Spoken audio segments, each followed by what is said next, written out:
तो dear viewers, आज हम लोग थेल्स थ्योरम की बात करेंगे ज्योमेट्री से। तो उसकी सबसे पहले डायग्राम पे फोकस करते हैं, आखिर ये है क्या। तो सबसे पहले एक लाइन सेगमेंट ड्रॉ कर लीजिए और उस लाइन सेगमेंट को आप लोगों ने सर्कल की रेडियस कंसीडर करना है इस तरह से। ये मैंने एक सर्कल ड्रॉ कर लिया। अभी उसी लाइन को एक्सटेंड करके इसका डायमीटर ड्रॉ कर लीजिए इस तरह से।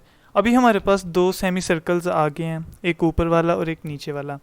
थेल्स थ्योरम कहता है कि अगर एक सेमी सर्कल के अंदर, यानी एक परफेक्ट सेमी सर्कल के अंदर जो सरकमफेरेंस होगी सेगमेंट की, किसी भी पॉइंट से जो एक्सटर्नल पॉइंट्स होंगे वहाँ तक जो लाइन्स ड्रॉ होंगी वहाँ पे एंगल 90 का बनेगा। जैसे ये पॉइंट सी से अगर ये मैं ऊपर वाले सरकमफेरेंस के किसी भी पॉइंट तक एक लाइन खींचूँ, जैसे लाइक यहाँ तक मैंने बनाई और उस पॉइंट को मैंने नाम दे दिया डी, और उस पॉइंट को फिर मैं ज्वाइन कर रहा हूँ बी के साथ, तो जो एंगल डी पर बनेगा वो 90 का ही होगा। सपोज़ अगर इसको मैं और मज़ीद छोटा कर दूँ, तो अगर मैं सी से सरकमफेरेंस के इस पॉइंट तक एक लाइन ड्रॉ कर रहा हूँ और उस पॉइंट को मैंने कह दिया ई, फिर मैं ई को बी से ज्वाइन कर रहा हूँ, तो जो ई पर एंगल बनेगा वो 90 का होगा। सपोज़ इसको मैं और बड़ा कर देता हूँ, मैं यहाँ तक ले आता हूँ सी के नज़दीक। अभी सी से जो एफ़ तक का डिस्टेंस है, फिर एफ़ को मैं ज्वाइन कर रहा हूँ बी तक, तो जो एंगल बी पर बनेगा वो 90 का होगा। अच्छा, अगर क्या होगा कि मैं ये जो पॉइंट डी है इसको ए के साथ ज्वाइन कर दूँ, तो रेडियस का हम सबको पता है कि सर्कल के सेंटर से लेकर सरकमफेरेंस के किसी भी पॉइंट तक के पॉइंट को टच करेगी वो लाइन जो है वो रेडियस होगी और उसका डिस्टेंस जो इक्वल होगा। इसका मतलब कि सी से ए तक और ए से बी तक का डिस्टेंस इक्वल होगा। It means C A is equal to A B and they both are equal to A D, यानी कि तीनों आपस में इक्वल होंगे। सिर्फ यही नहीं, ए से एफ तक का डिस्टेंस भी इक्वल होगा और ए से ई तक का डिस्टेंस भी इक्वल होगा। अभी इसका मैथमेटिकल प्रूफ भी है कि थेल्स थ्योरम एक्चुअली अप्लाई होगा कैसे, या फिर ये वाकई प्रूवन है, या फिर इसकी कंडीशंस क्या आती हैं, तो उसको देख लेते हैं। इस थ्योरम की जो कंप्यूटर पे यानी सॉफ्टवेयर पे जो डायग्राम देखी थी, अभी उसका मैथमेटिकल प्रूफ करते हैं। सपोज़ कीजिए मेरे पास ये सर्कल था जिसका सेंटर ओ था और ये डायमीटर है ए बी, और इसके सरकमफेरेंस का जो ऊपर वाला पॉइंट है वो है सी। हमने पढ़ा हुआ है कि अगर दो लाइंस आपस में इक्वल हों तो उनके जो कॉरस्पॉन्डिंग एंगल्स होते हैं, यानी कि उन दो लाइंस की वजह से जो एंगल्स बनेंगे वो आपस में इक्वल होंगे। मैं कह रहा हूँ कि अगर एंगल ए जो है उसको मैं अल्फ़ा से रिप्रेजेंट कर रहा हूँ, तो ये वाली लाइन और ये वाली इक्वल है, क्योंकि ओ ए भी रेडियस की इक्वल है और ओ सी भी रेडियस की इक्वल है, इसलिए ओ ए और ओ सी इक्वल होगी। ओ बी भी इक्वल होगी क्योंकि ये भी रेडियस की इक्वल है।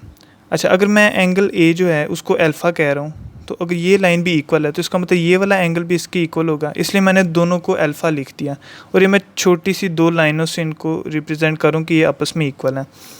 उसी की तरह ओ बी और ओ सी भी आपस में इक्वल हैं, इसलिए ये दो एंगल्स भी सेम होंगे, जिनको मैं एक सिंगल छोटी छोटी लाइन से रिप्रेजेंट कर रहा हूँ।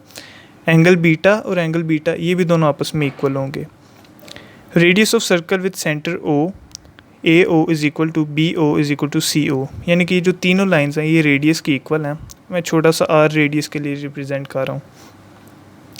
Angle O B C, angle O B C. अच्छा, ये चीज़ कंफ्यूजिंग होती है कि एक एंगल की बात करें लेकिन साइड हम वर्टेक्स जो तीनों लिख रहे हैं, इसका मतलब होता है कि ओ और सी की वजह से जो बी पर एंगल बन रहा है वो क्या होगा। इसलिए ये जो नोटिस करना है सेंटर वाले पर, इसका मतलब कि मैं यहाँ पे एंगल बी की बात कर रहा हूँ और यहाँ पे एंगल सी की बात कर रहा हूँ, यानी कि ओ और सी की वजह से जो एंगल बी बन रहा है वो इक्वल होगा वो एंगल जो एंगल सी पर बनेगा, यानी कि वर्टेक्स सी पर जो एंगल बनेगा। और उसी तरह एंगल ओ ए सी इक्वल होगा एंगल ए सी ओ, ये अल्फ़ा और अल्फ़ा। ठीक है, अभी बस मुझे ये प्रूव करना है कि जो वर्टेक्स सी है, यानी कि लाइन ए सी और बी सी की वजह से ये जो एंगल सी बनेगा ये 90 का ही होना चाहिए।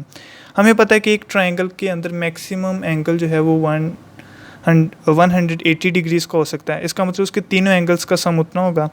तो मैं फिर इनको डिफरेंट करके लिख लेता हूँ कि angle alpha plus angle beta plus, अभी यहाँ पे दो लिखे हुए हैं, तो इसका मतलब कि ये जो होल एंगल होगा एंगल सी वो इन दोनों का सम होगा। इसका मतलब कि alpha plus beta is equal to 180। इसका मतलब कि तीनों एंगल्स का सम जो वो 180 के इक्वल होगा। Alpha plus beta is equal to 180। अभी अल्फ़ा और बीटा ऐड हो जाएंगे, so 2 alpha plus 2 beta is equal to 180। अभी 2 इसमें कॉमन आ जाएगा, alpha plus beta is equal to 180। 2 उधर जाके डिवाइड होगा तो alpha plus beta is equal to 90 degree. अच्छा, अभी आप कहेंगे कि एंगल सी तो ये नहीं आया, अल्फ़ा प्लस बीटा क्यों है? अभी नोटिस किया जो तो यहाँ पे दो एंगल्स थे, ठीक है, और ये एंगल सी जो है वो इन दोनों का सम होगा। इन शॉर्ट हमने प्रूफ कर दिया है कि जो अल्फ़ा और बीटा का सम है वो 90 डिग्री के इक्वल ही होगा। फिर मैं बता दूँ, इसके किसी भी पॉइंट पे ले जाएं, यानी कि बी को अगर मैं यहाँ से यहाँ तक पॉइंट बनाता हूँ और लाइन लगा के इसको ए से ज्वाइन करूँगा, तो फिर भी यहाँ पे जो एंगल बनेगा वो 90 डिग्री का ही बनेगा।